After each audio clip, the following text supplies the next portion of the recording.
10ஆம் அதிகாரம் 22வது வசனம். கர்த்தரின் ஆசீர்வாதமே ஐஸ்வரியத்தை தரும், அதனோடு அவர் வேதனையை கூட்டார்.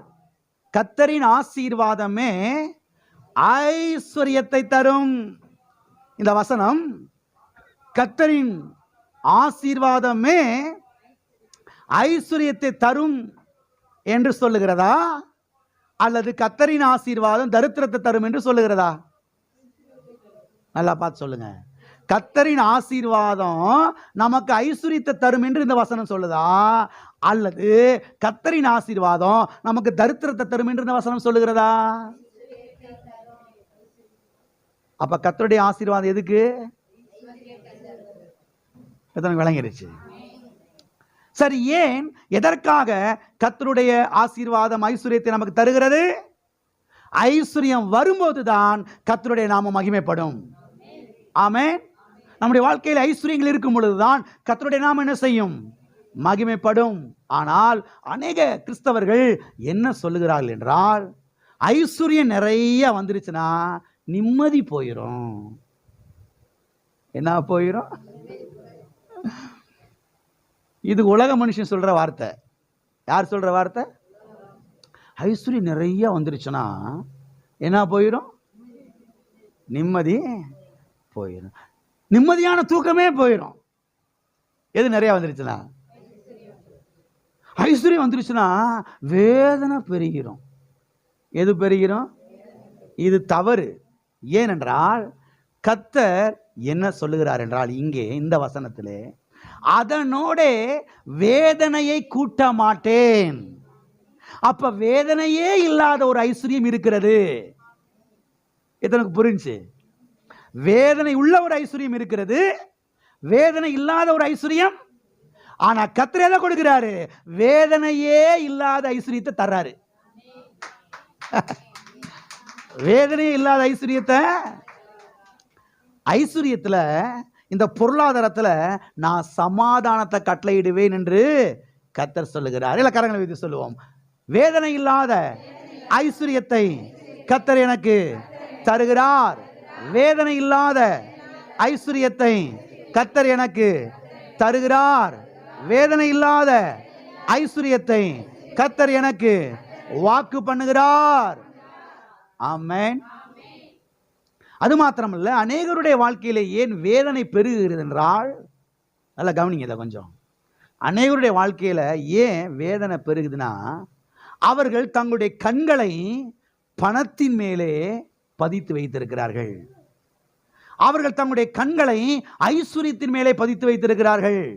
அவர்கள் தங்களுடைய கண்களை பொருட்கள் மேலே அவர்கள் பதித்து வைத்திருக்கிறார்கள். எனவேதான் வேதனை பெருகுகிறது. நிம்மதியான தூக்கத்தை அவர்கள் இழந்து விடுகிறார்கள். நிம்மதியான தூக்கம் என்ன செஞ்சிருது? போயிருது. வீட்டில் இருக்கிறது கொஞ்சம் பணம் தான், ஆனால் அந்த பணத்தை தான் நினச்சிக்கிட்டே என்ன செய்யறது? வீட்டில் இருக்க பேங்க்கில் இருக்கிறது கொஞ்சம் பணம் தான், ஏதோ 25,000 ரூபாயோ ஒரு 50,000 ரூபாயோ ஒரு 1,00,000 ரூபா போட்டிருக்கிறாங்க. ஆனால் கண்ணு மூறு எங்கே தான் இருக்குது?